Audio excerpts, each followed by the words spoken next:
আসসালামু আলাইকুম। প্রবাসী 24 চ্যানেলের পক্ষ থেকে আপনাদের সবাইকে জানাচ্ছি স্বাগতম।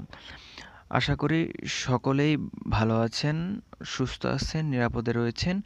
আমিও আলহামদুলিল্লাহ আপনাদের দোয়ায় খুবই ভালো রয়েছি আল্লাহর অশেষ রহমতে। এখন আবারও একটি নতুন ভিডিও নিয়ে আপনাদের সামনে হাজির হয়ে গেলাম। আশা করি এই ভিডিওটি আপনাদের অনেক বেশি ভালো লাগবে এবং কি আপনাদের উপকার হবে। যারা ইতালিতে নতুন আসতে চাচ্ছেন বা আসবেন বা এসে পড়েছেন বা কি করবেন ভাবছেন, কিছু বুঝে উঠতে পারতেছেন না তাদের জন্য এই ভিডিওটি। তো বরাবরের মতো আমি আবারও একটা রিকোয়েস্ট করে নিচ্ছি, আমার এই ভিডিওটি যদি ভালো লাগলে প্লিজ অবশ্যই লাইক, কমেন্ট এবং কি শেয়ার করবেন। অন্যকে দেখার সুযোগ করে দিবেন। যারা চ্যানেলটি সাবস্ক্রাইব না করছেন তারা অবশ্যই সাবস্ক্রাইব করে পাশেই থাকবেন এবং কি ইতালির বিভিন্ন ধরনের আপডেট পাবেন। তো আজকে আমি যে ভিডিওটি তৈরি করছি তার সম্বন্ধে কিছু বলছি। এখানে যে হচ্ছে ইতালির তোরিনো শহরের একটি ওপেন মার্কেট। এখানে প্রচুর বাঙালিরা এখানে দোকান করে এবং কি প্রতিদিনই কিন্তু এই মার্কেটটা খোলা থাকে, শুধুমাত্র রবিবারে বন্ধ থাকে। তো এখানে বাঙালিরা যে অল্প ইনভেস্টে অনেক সুন্দর সুন্দর বাহারি রকমের বিজনেস করতেছে। তো যাই হোক, এই বিষয়ে আপনাদের কিছু আজকে ধারণা দেওয়া হবে। যারা নতুন ইতালিতে এসেছেন তারা কিন্তু আসলে এই ব্যবসাগুলো করতে পারেন। যারা একটু পরিশ্রমী বা একটু মানে সহ্যশীল, ধৈর্যশীল তাদের কিন্তু ক্ষেত্রে এই ব্যবসাটা অনেক হেল্পফুল হবে। খুব কম ইনভেস্টে আপনি এই ব্যবসাটি করতে পারবেন। তো যাই হোক, আজকে ধরেন বিভিন্ন ধরনের আহ, মানে বিভিন্ন ধরনের তথ্য আপনাদের মাঝে আজকে তুলে ধরা হবে।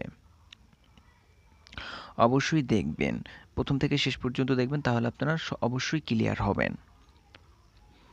এখানে অনেক মোবাইলের কাপড় চোপড় বা ব্যাগ অনেক কিছুর দোকানেই রয়েছে এখানে।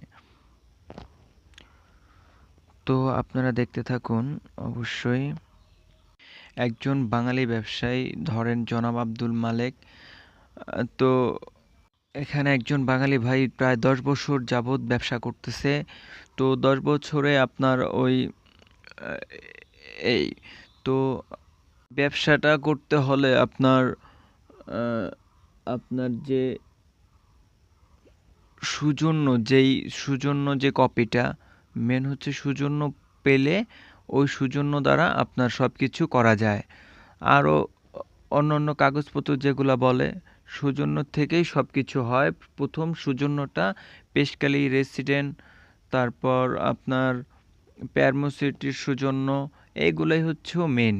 এগুলা যদি আপনার থাকে তাহলে আপনি এখানে কম বিভিন্ন প্রতিষ্ঠানের মাধ্যমে আপনি লাইসেন্সগুলো অ্যাপ্লাই করে আবার মেন ডকুমেন্ট অবশ্যই সৌজন্যর সাথে সাথে আপনার রেসিডেন্স, তারপর কমার্শিয়ালিস্টের কাছে গেলে সেই মোটামুটি বলে দেবে কি ডকুমেন্টস লাগবে, যেটাকে বলে আপনার পার্তিতাইভা, তারপর আপনার কমার্শিয়ালিস্টারই সব কিছু করে দিবে। তো এরকম একটা ব্যবসা শুরু করতে গেলে, ধরেন মোবাইলের অ্যাক্সেসরিজ বা মোবাইলের কাভার, এই ব্যবসাটা শুরু করতে গেলে ধরেন আপনারা কীরকম পরিমাণ ইনভেস্ট করতে পারে বা ইনভেস্ট করলে সুবিধা হয়, এখানে ধারণা করা যায় প্রায় 5 লাখ টাকা, 5 লাখ টাকার মতো হইলে শুরু করা যায় মোটামুটি। মানে 5,000 ইউরো, 5,000 ইউরো হলে করা যায়। বা আরও যদি আপনার বেশি ইনভেস্ট করতে চায় পারবে, বা আরেকটু কম হইলেও অবশ্যই শুরু করা যায়। এই বাজারটার ভিতরে বেশিরভাগ হচ্ছে বাংলাদেশি ভাইয়েরা, মোটামুটি অনেক ব্যবসায়ী বাংলাদেশি, তারপর হচ্ছে চাইনিজ আছে, তারপর আপনার ইতালিয়ানরাও রয়েছে, তারপর আপনার ওই আফ্রিকা রয়েছে। তো মোটামুটি অনেক মরক্কোর লোকজন রয়েছে, অনেক লোকজনে মরক্কো, বাংলাদেশ, চায়না, ইতালি, এখানের এই সব দেশের লোকই ব্যবসায় বেশি রয়েছে, তবে বাংলাদেশি রয়েছে বেশি। আর যার ডকুমেন্টস রয়েছে তারা অবশ্যই বিজনেস করতে পারবেন। বা নতুন এসেছেন, বিভিন্ন যেই যে কাগজগুলা পেয়ে থাকেন, কাজের অনুমতি পেয়ে থাকেন, ওই কাজের অনুমতি পাইলেও সেগুলো দিয়েও ব্যবসা করা যাবে। নর্মাল কাজের অনুমতি দিয়েও হয়ে যায়, মানে এটা সৌজন্য না তবুও হয়ে যায়।